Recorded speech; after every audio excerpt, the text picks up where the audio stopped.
Another day, another unexpected blog.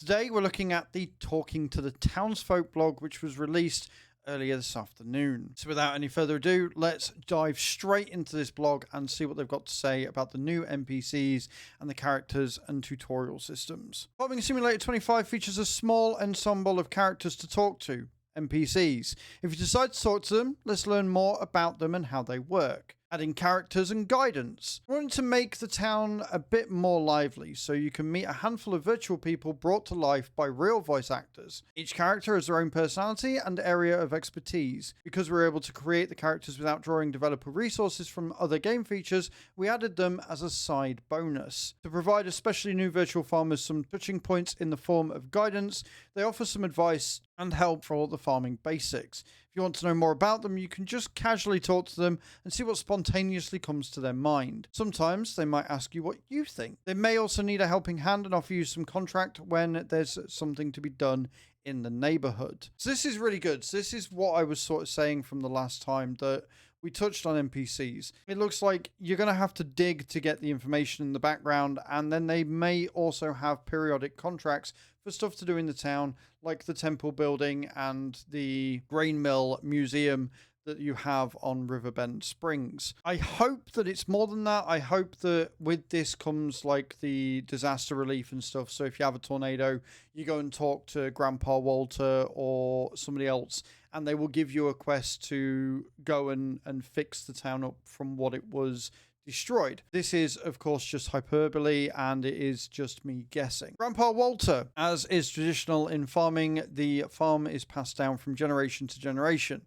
In this case, however, Grandpa Walter isn't passing the farm on to his son, who would normally be next in line, but wanted to explore another life away from the countryside. Walter will share some of his experience and tell you more about the history of the family farm and send you his trusted old friend and helper if you require assistance for modern agriculture. So that's really kind of cool. So basically, it's a new way of hiring help as well. So they're basically incorporating everything that you've had in previous farm sims and making it more interactive as a result. I'm doing this for a while now. Despite all modernization, there are still farmers sitting on tractors, right? My own grandfather, yes, I had one too. He was old school, and I mean it in the actual definition. He did everything on horseback, ploughing, sowing, getting to town and delivering his produce to the market, as did most of the others. Horses were the backbone of it all. Back then, a significant portion of his farm was about horse breeding and selling strong, healthy mares and stallions to other farmers. Then tractors became a thing, slowly at first. Then more and more horses were retired from ploughing duty. One more of the sort of dialect and history of the farm and how farming has evolved over the time. I really like this idea. I am all for it. I'm all in. I have been since we discovered and learned more about NPCs. Helper Ben. Having been the trusted friend of Walter's for more than 30 years, Ben can tell beginners more about farming basics, how to stow and harvest crops, operate the machines for various field working steps, and more. He is always near at the starting farm. This is good. This makes, I mean, the tutorial in 22 by all accounts was good, but I think this is going to be better. It's going to be more interactive. It's going to be more lively. It's going to be easier to access, and it's not going to hopefully be as much reading. With more repeatable sort of lines that you can get told, it's going to be easier to actually learn how to do things on the farm. I am very, very excited for this. Well, since your grandfather slowed down, he didn't really bother with the latest machines and did a lot of stuff, well, in an old school kind of way. That's probably why he sent you to me. I'm an avid reader of all those agricultural magazines, you know, old but still learning. If you come to me, I can help you make sure everything grows well on the fields.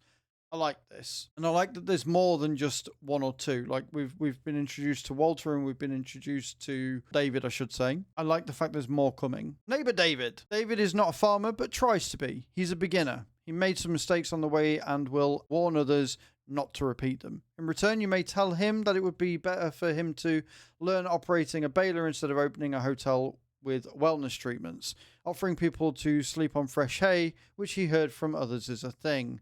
There's a bit gullible. Got it. Additionally, being from the city, he can explain his perspective of both city life and living in the country, and how he learned to really appreciate farming when he put his hands to the soil himself. So he's a bit gullible, he's a bit of an idiot, and he's going to allow you to make those, corrections to his personality and what is offering for people. Sure, there are reasons for that, growing practices so we can feed the population with huge amounts of food, for example. I then learned that produce for mass markets is often harvested before it's fully ripe to withstand transportation and storage, for example. Refrigeration, humidity control, long periods of storage, and so on. That all of these can affect the flavor of what you taste and smell. Never thought about it when I was still your common city boy, but I know now, and I appreciate what I harvest with my own hands even more. See, again, this sort of leads to another type of farming. Are you going to be able to maybe harvest earlier to transport and store? Are we going to have more storing options? It's already alluded to this sort of thing in the past with quality and stuff with other blogs. So if they are going to make it so that we can store and harvest earlier so they ripen over time, does that mean we're going to have a time period to get rid of it? Like with peas, they've already said are very time sensitive as well. Animal farmer Kate. After traveling the world, Katie came home and took over the animal farm from her family. She is a hands-on person and can explain the basics of livestock farming. If you want to know more about her, she can share some personal stories and anecdotes from her travels. Most of her anecdotes include animals in some way, and some of her stories are just myths she collected here and there. She's not always serious. So this alludes to the myth about the goat, the Dahulu or whatever it was called.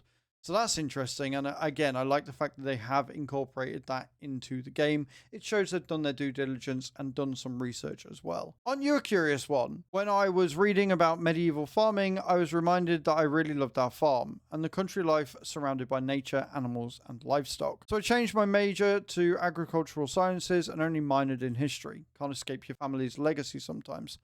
When I finished college, I traveled the world and worked on farms to see how they were doing in things in other countries and cultures. Lumberjack Noah. Noah is the local forester and lumberjack. His main profession is taking care of the forest and making sure it's handled with respect. If needed, he can explain the forestry basics, but he prefers to talk more about wood carving, even though his well-crafted objects are usually not as practical as he thinks. And you're free to point out his flaws in his designs. Since he also likes detective stories, he will pursue anyone who leaves an empty can of Fizzy Sprizz lemonade in the forest. Prepare to get preventative lessons on how to behave in the woods. First off, absolutely adore his mustache. I think his mustache is amazing and a really, really good character design. I like the fact that the game is also talking about being responsible and looking after nature and being sustainable. I really like that. I think these characters are going to add a lot to the game. This is what some people think of me and my profession, and it fills me with emotions on the negative side.